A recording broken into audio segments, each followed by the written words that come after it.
Alright guys, welcome back.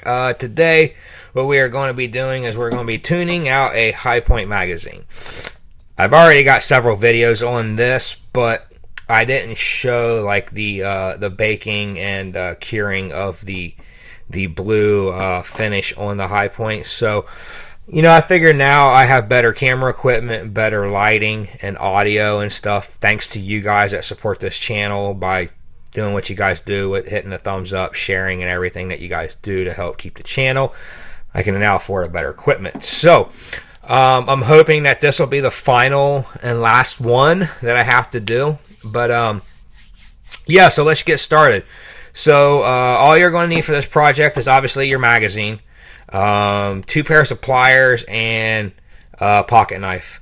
I'm going to whip out the trusty Kershaw Brawler. I'll post a link in the description where you can pick one of those up. See if I can get it to focus. Okay, so inside your tabs, it's going to be kind of hard. Let's see right there. Okay, so you can see the metal. Alright, so what you need to do is you need to get your blade or your flathead screwdriver in between the plastic and the metal. And once you do that, it's just simply, you're just going to start pushing from one side until it comes off. Okay, being careful. One thing you'll want to do is just note the orientation in which the magazine comes out. It's going to be like that. Okay. And the follower lives like so. Alright, so if you want, while you have this apart, you can flat stand and deburr your follower, but it's not that critical. It really isn't. So the first thing we're going to do is focus. That's the first thing we're going to do. Just going to take my pair of pliers, and on this top half coil, we're going to give this a slight bend up. Just like that. Alright, actually I'm going to go a little bit more.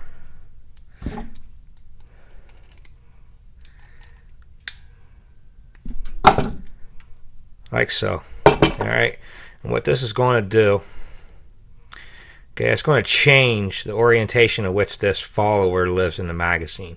It's going to keep that nose pointed up at all times, preventing nosedives.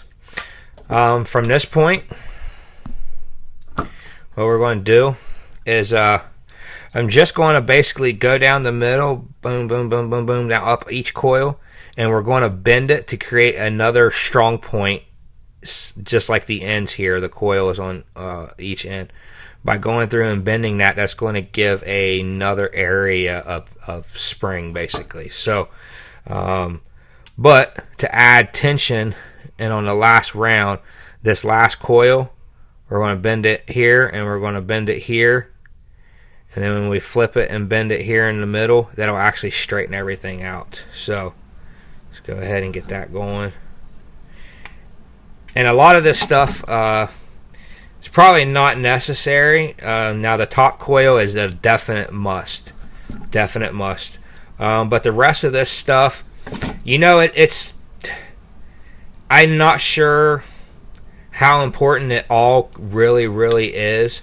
As you can see, basically that's all we're doing there. That's just going to make the spring longer.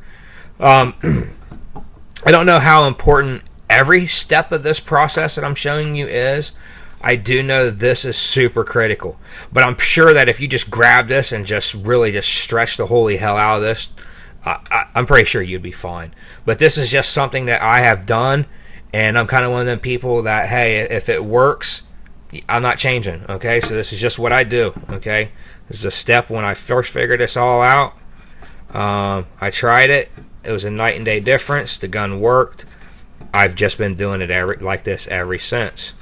I don't really want to gamble to find out if this don't work, because I do use my high point as a Plan B gun.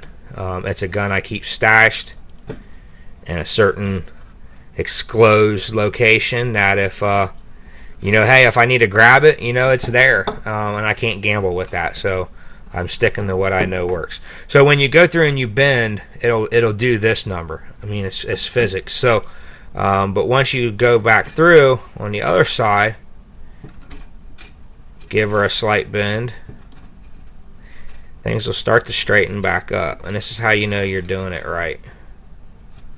Or at least this is how I know I'm doing it right.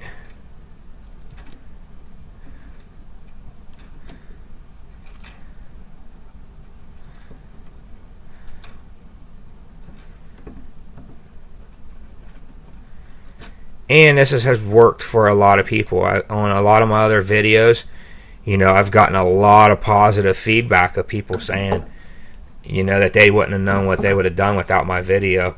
And just kind of stretch it all out. That's basically done for right now. Now, here's what I do with the mag body. Focus, focus. Come on. Alright. So, the feed lips here, as you can tell, they got this little slight bend that rolls over the top. Okay, well, that's no good for the 9mm. These feed lips are set for the 380. So, a matter of fact, if you have a CF380, just do the spring, load it back up, you're gold. Okay, but if you have the 9mm, you need to straighten these out. And here's what I will do. I don't actually grab them and bend them and twist them and do all this stuff that everybody does. Generally, what I'll do is I'll get a good pair of needle nose like this that's really thick and strong. And I will just get them on here like this. Okay, and then I will just squeeze them. Trying to straighten that out. That little radius bend on the top of them.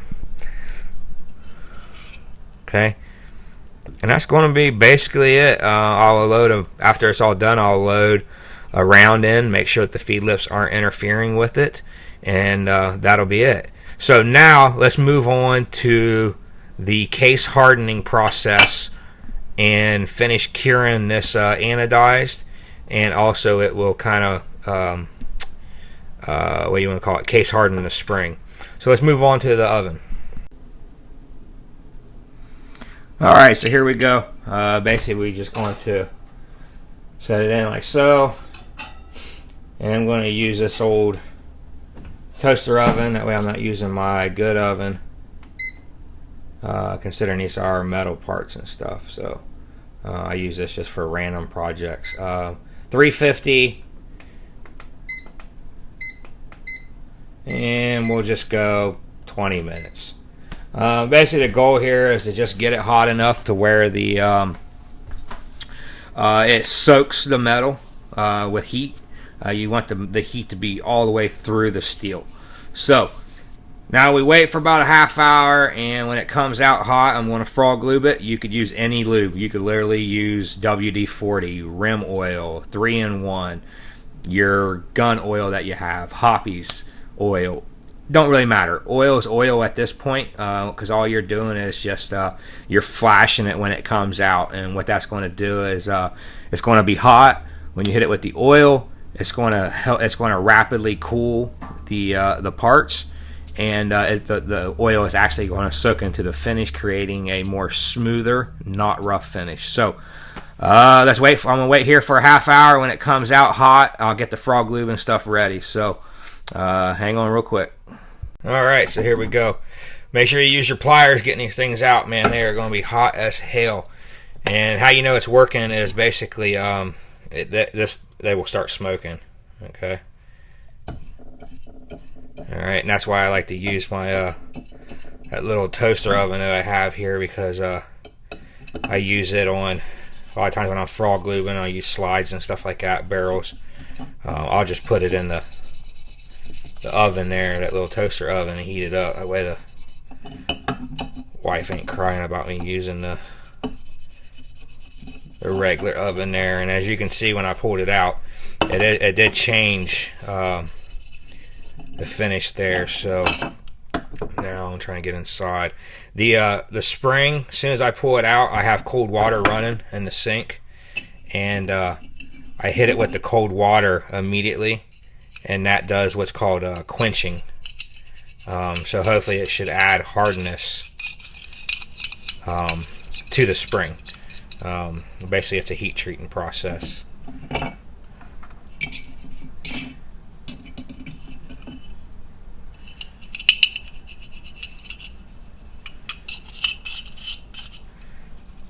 Alright, and you're just trying to get in here good enough. I mean, any little bit's going to help. Okay, I'm going to get the follower too.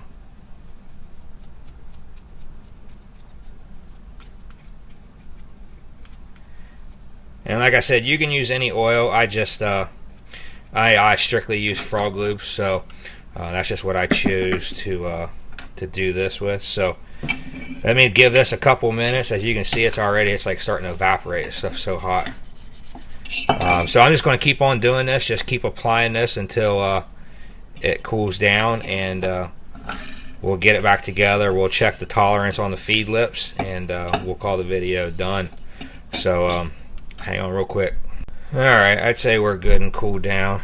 I'll touch it by hand now, and just going to just buff this oil off here.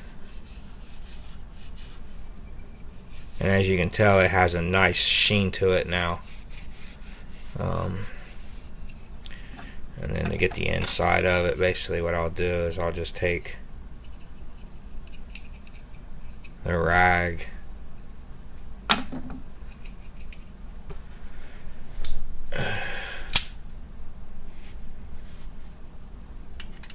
just push it through.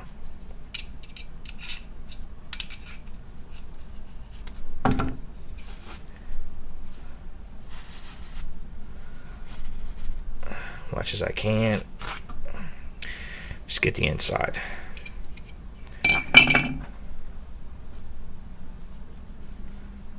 Get as much of this oil back out of here as you can. You don't need actual liquid oil in your magazine, because that's just something that the dirt can grab onto. Okay, start your follower. Make sure you're putting your half bent coil in first. So sometimes you gotta play with it a little bit up there to get it to line up correctly. Your magazine, make sure the little knob here lines up with the back coil.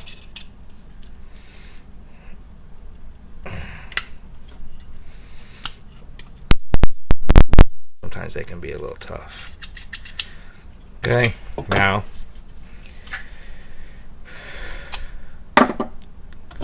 we'll check the tolerance on the feed lips, and it is perfect. Not going to have to make any final adjustments to the feed lips. Basically what I'm looking for is focus, for one. There we go. So basically what I'm looking for is making sure that the feed lips is not preventing this nose of this bullet from coming up, like so, and even out to here. I want to make sure that it's not causing any restrictions from this bullet coming out and headed in up the feed ramp and into the barrel. So that's it, guys. That basically does it for the tune on the High Point magazines. It's pretty straightforward. I hope this was a little more in depth on the process. If you guys like my videos and I've helped you in the past, you know, with the free advice and stuff like that, you know, a lot of guys come over to my Facebook. I try to help you guys out here. I'm doing videos like this, and you know, at no charge. I'm even having guys send their magazines in, and as long as you're covering the shipping, you know, I'm basically doing these tunes for free. And if you feel like tipping, that's fine. but I've even been going out of my way and even doing this stuff for free for people just to help get you guys a good running gun. If you guys like the videos and I've helped you out, just hit that like button. Share the video is the most important, over on social media, any pages that your fan pages and stuff like that. Just help get the views going. And another way that you can help out the channel is through my Amazon store. I'll put links in the description on stuff that I recommend. But once you're in there, you can shop for anything you want, and a small percentage of that will come back to me, and it helps me with cameras. And I just picked up some new lighting today, and I've showed you guys in the past, with the ammo that I bought, and then that new Taurus PT-111. You guys, a lot of that money that I paid for that came from the earnings from the channel. So I'm trying to put the money back into the channel. So, if you want to help support it, there's 2 ways to do it. If not a big deal. Like always, I want to encourage you to be performance driven in life and accept nothing but greatness. Till next time, we'll see you.